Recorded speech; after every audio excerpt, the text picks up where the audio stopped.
The Ranger's down. Ranger is down. Our city and our state have experienced a significant loss. It's our big story tonight, the crash of Ranger 56. A DPS helicopter goes down, responding to an active shooter situation. 2 crew members dying and a neighborhood under siege. We just hunkered down. We locked our doors, turned off all our lights. It was an intense few hours. The community and law enforcement across the state coming together to mourn. Please keep our personnel, their families, and all those that have been impacted in your thoughts and prayers. Growing support and a growing investigation into this tragedy. ABC 15 News starts now.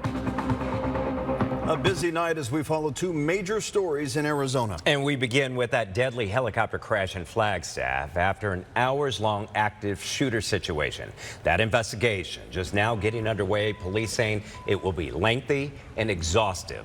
Witnesses describe close to 100 gunshots before a giant boom when the helicopter crashed and shook homes. We have live team coverage for you tonight from northern Arizona. ABC 15 morning anchor Nick Saletti is leading our team coverage tonight live from Flagstaff. Nick, what's the latest here? Craig, Javier, the chief of police in Flagstaff, already calling this a long and exhaustive investigation. And it's really just beginning as local, state, and federal officials now come to Flagstaff to try to figure out why exactly that DPS helicopter crashed, killing the pilot and the trooper paramedic on board. We have been here outside DPS headquarters in the high country. I can see behind me this memorial has been growing. We've seen a number of people come every few minutes or so, dropping off flowers, balloons, teddy bears even, to honor these 2 fallen heroes. Let's break down the latest on this investigation right now. This is what we're finding out from Flagstaff and also DPS Colonel Jeffrey Glover, who did a news conference earlier today. They're not releasing the names of these 2 who were killed, but our Sweet James chopper did fly over that scene earlier, showing the wreckage. And also, it was just a short drive away from this community where all of this happened. Now, they were called in as backup for Flagstaff police, who requested that DPS helicopter in an active shooter situation last night. It started as a domestic violence call that quickly escalated. We're told the suspect had a long-range rifle and was shooting at police and other people in this neighborhood. The suspect was injured and eventually taken into custody. He was taken to the hospital. The chief talking about the heroic actions his officers took to de-escalate the situation. And I hope we all have the ability to reflect now on what it means for the men and women in law enforcement in this state and the true costs at times they bear, that we bear as a community in the noblest of professions. Yeah, we cannot overstate that we lost 2 heroes in the line of duty, doing what they are called to do, keep this community safe. Right now, we know this investigation is continuing. I want to bring in ABC 15 senior investigator Melissa Blasius back in our studios in Phoenix right now, because Melissa, I know you've been working your sources to try to figure out more on this investigation and also to learn more about these 2 DPS crew members, these 2 heroes. Exactly, Nick. Now, sadly, both the pilot and the trooper paramedic on board that helicopter died. The NTSB tells us that federal air crash investigators were at the Ranger 56 crash site this afternoon. In the daylight, you can see the obliterated helicopter, which crashed near railroad tracks. The helicopter skids, broken off there. Now, if you look at the flight path, it showed how this DPS helicopter circled the huge Flagstaff police shooting scene. Then at 10:17, you're seeing video of that helicopter falling to the ground, straight down out of the sky. You can hear what happens next on police radio traffic.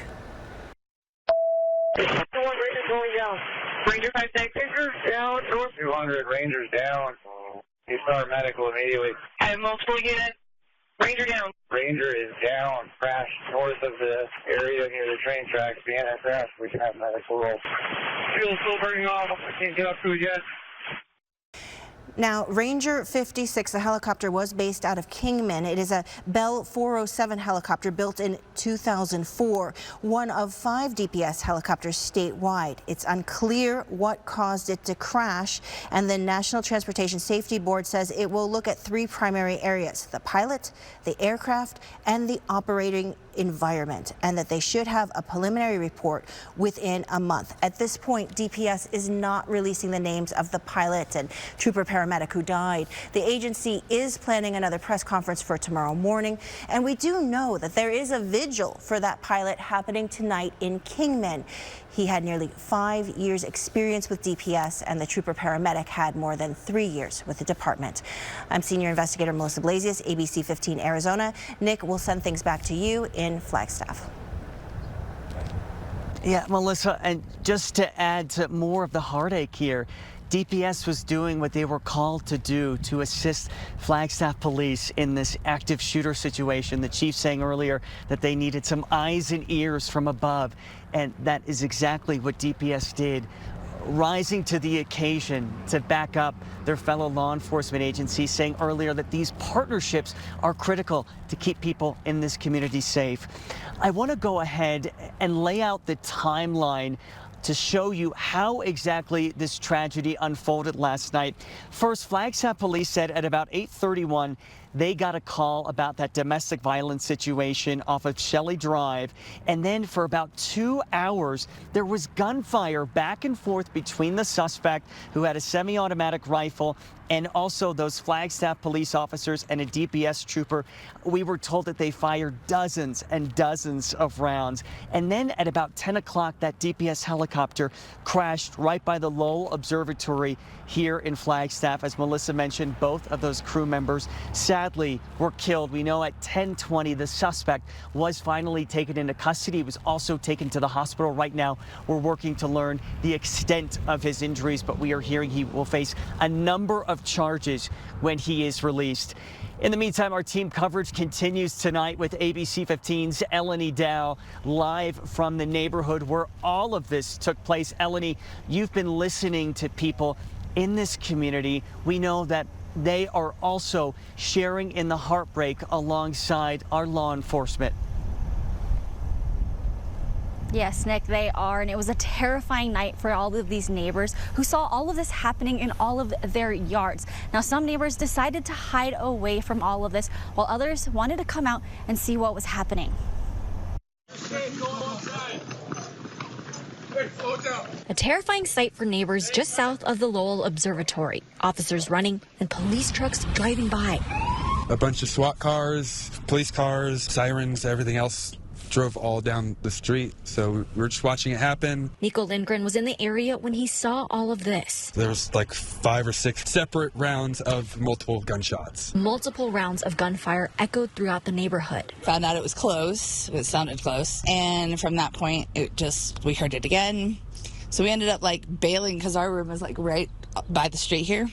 So we just moved to across the house. Flagstaff police say they were exchanging gunfire with the suspect for nearly 2 hours. When the Flagstaff police chief was breaking down a little bit about the event and called us a neighborhood under siege, I just thought, yeah, that's what it felt like. That's really what it felt like. At one point, the suspect running from roof to roof. I see a guy on the roof, and then I see a bunch of cops pointing the gun at him, telling him, like, don't move, put your hands up.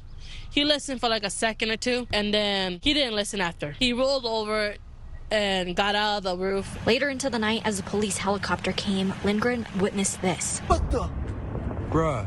The white streak, likely the helicopter that crashed. Big crack happened, and then the helicopter fell to the ground. That helicopter just crashed. Neighbors feeling saddened by the loss of a pilot and DPS trooper and paramedic. Heart goes out to the family. As the sun came up hours after the entire ordeal, neighbors were still processing all that happened. It was an intense few hours. One woman, Cassie Dakin, put this sign up, wanting to show gratitude to the men and women who kept their neighborhood safe. To hear that the helicopter personnel died. First responders, people who protect us do this all the time. And I'm just, what else can we do? You know, so say thanks. 047. Most definitely an emotional nearly 24 hours for these neighbors out here as they're trying to, again, still process all of this. I'll send it back to you, Nick. Yeah, Eleni, you and I were talking earlier. It's amazing that more people weren't hurt in this when you think about the gunfire and also the crash. So I know you will continue to speak to folks in that neighborhood right now who may not be physically injured, but there's trauma from this. There are emotional wounds that they have experienced from this entire ordeal. Eleni, thank you for that perspective. Now, I want to mention there are a number of questions that we are working to answer right now and follow up on. Here at ABC 15, our team coverage is continuing. So the first is we want to know, who is this suspect? Police have not released his identity. We don't know yet what caused this helicopter to crash, but we know the FAA and NTSB are going to be here on the ground to try to figure that out.